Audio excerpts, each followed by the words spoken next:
But unfortunately, the people who own the technology are not using it intelligently, so that makes for anger. So I got both optimism and anger, which I think is a good mixture. It keeps me busy anyway. After I come up with something particularly nasty about George Bush, I may feel good for 2 or 3 hours afterwards. If it's funny enough, and if I think it might get widely quoted, or at least limited quotation.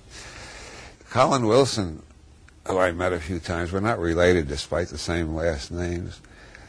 He told me the difference between writers and serial killers is that writers have another outlet for their rage. And that was back in the 1980s. He told me that, long before I discovered Hannibal Lecter. And I looked at the Hannibal Lecter films and I realized I kind of like this guy. I wouldn't do anything like that. I'm too gentle and I have too much empathy and so on. But I really would like to devour a couple of hundred congressmen and a few dozen televangelists if I had the nerve to do it. Those people seem like such monsters to me. I wish Hannibal did eat a few of them. I can't do it myself, so I let him do it for me. But meanwhile, I got my writing as an outlet. But boy, Jerry Falwell and Strom Thurmond and George Bush, and there's quite a few of them that I think would make excellent gourmet treats for Dr. Lecter if he was still around. Last heard of he was in Buenos Aires, you know.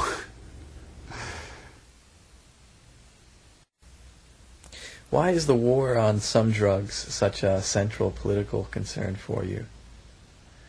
Well, personally, I've got post-polio syndrome, and the greatest relief I get from pain is from marijuana brownies made by Women's Collective, people with muscular dystrophy, post-polio syndrome, AIDS, cancer, and a few other problems that are very clearly and obviously helped by marijuana brownies. And when this federal government announces that they've canceled the 10th Amendment and the states have no right to legalize anything that the federal government is against, I am naturally furious. They're threatening me with a life of steady pain until I die. That's what they're threatening me with. Of course I'm pissed off at them. And it's not just for my own sake, but it's for the sake of all the AIDS patients, all the cancer patients, all the other people for whom life is bearable because they can get some marijuana in one form or another. It is one of the best painkillers known, and it's non-addictive, and it has an extra added benefit, the high, which is what the TSOG is afraid of. They don't want anybody to get high because people who are high get happy, and people who get happy get ambitious and uppity and rambunctious. And they want everybody to be depressed.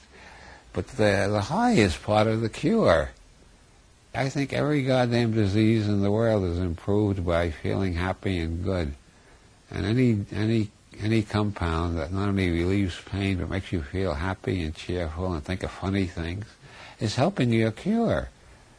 If the government keeps saying that if they find a way to take the high out, they'll legalize it, and then through some pharmaceutical company that'll charge us $30 a day or $50 a day or whatever, so nobody can afford it except the very rich, and the poor will go on living in pain or buying in back alleys from regular pot dealers. I don't know.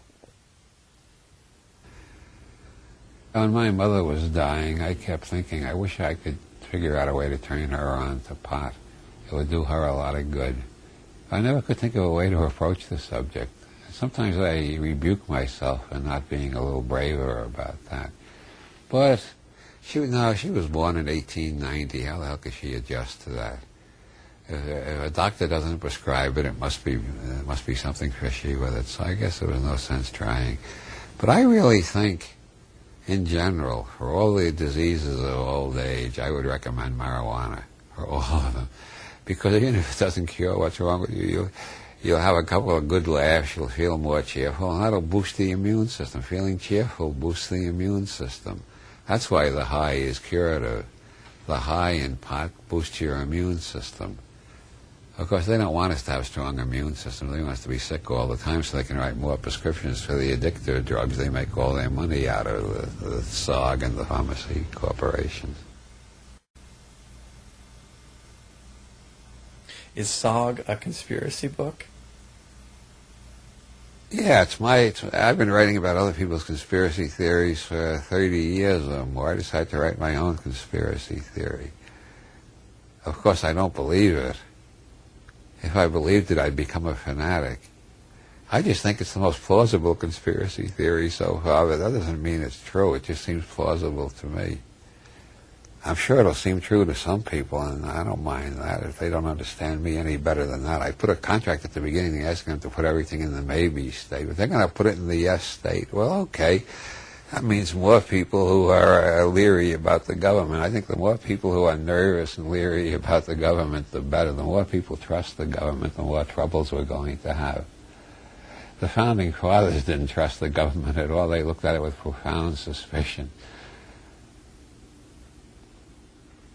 I wanted to get the reader into the right headset at the very beginning, so I put a contract at the beginning that I don't swear that everything in this book is true, and I don't know that everything in the book is false either. These are my best guesses. And the reader promises to put everything in the maybe category until such time as she or he has the time and the inclination to do enough research to decide just how sound the book is. I just want to get the reader into that framework to start with. I don't know if it'll work, but I thought it was worth it. I've tried every other method to get my readers into the maybe framework. Even after 40-some years of practice of maybe logic, I find myself sounding overly dogmatic at times, as if I really know for sure things which it seems to me are only the best guesses I could make at the present. But my perceptions are more and more in the maybe mold. It's beginning to come out of my frontal lobes into my back brain. I'm beginning to more and more perceive things as maybes.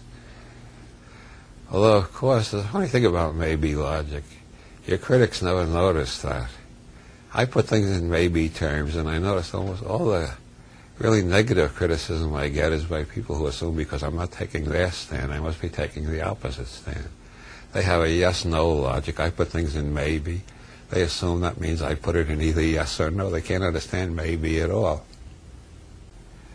I've never seen a really detailed attack on my books which did not assume I was asserting things, which I very carefully did not assert. Some people just can't get beyond either or. No matter how hard you try to push them, they still think you're on one side or the other, or some kind of abstract, artificial dichotomy. Whereas I'm in a world of sensory impressions, most of which are somewhat dubious. As I have often said, I see about 3 UFOs a week. That does not surprise me because I see about 7 UNFOs, that's unidentified non-flying objects. Other things I see are totally unidentified. I don't know what the hell they are. From the perspective of geological epochs, I think there are more people thinking in maybe terms in more cases now than in any previous period. Yeah, I have faith in the long-range intelligence of the human species and life in general.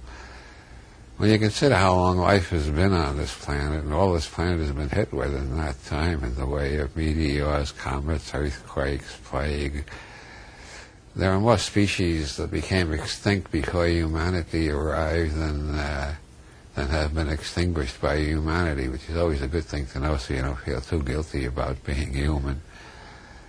But I have faith in life. This came to me one day after an acid trip, and when I was working for Playboy, I was walking along the street and I saw a piece of grass coming up through a crack in the sidewalk. And I suddenly remembered the close of a Tennessee Williams play, Camino Real. The flowers in the mountain have broken through the rocks. And I thought, yeah, life is invulnerable and tireless. It goes on struggling. Even in the form of grass, it'll find a crack in the concrete. And I kept that feeling ever since. I have a basically positive attitude towards life. It's good, it's strong, it always wins in the long run. Of course, that's life in general. Gene pools sometimes get wiped out. Individuals almost always get wiped out and will continue to be until we make some great scientific breakthroughs in longevity and so on. But life itself seems absolutely immortal and invulnerable. I can't believe there's anything we can do to this planet that can destroy life entirely. We can certainly mess things up to a great extent, but I don't think we can destroy life entirely. There's too much of it in too many forms and too many...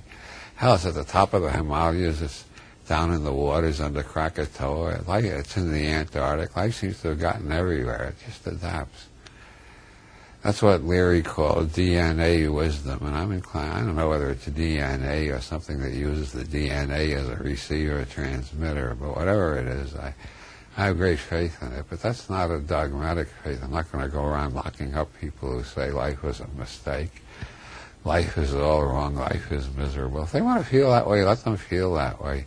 And I know they enjoy feeling that way because I've tried to persuade some of them out of that viewpoint. They'll fight like hell to hold on to it.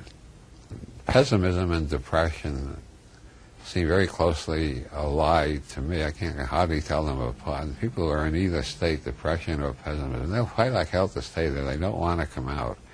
I don't know why, but they get some kind of reward out of being depressed and pessimistic.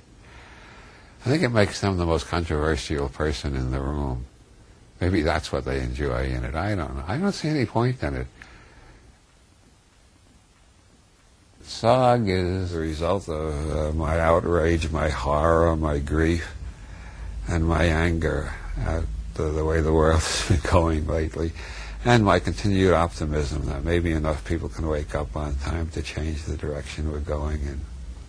One of my favorite quotations from Buckminster Fuller is, human beings always do the most intelligent thing. After they tried every stupid alternative and none of them have worked. I really believe that in the long run, people do give up their stupidities.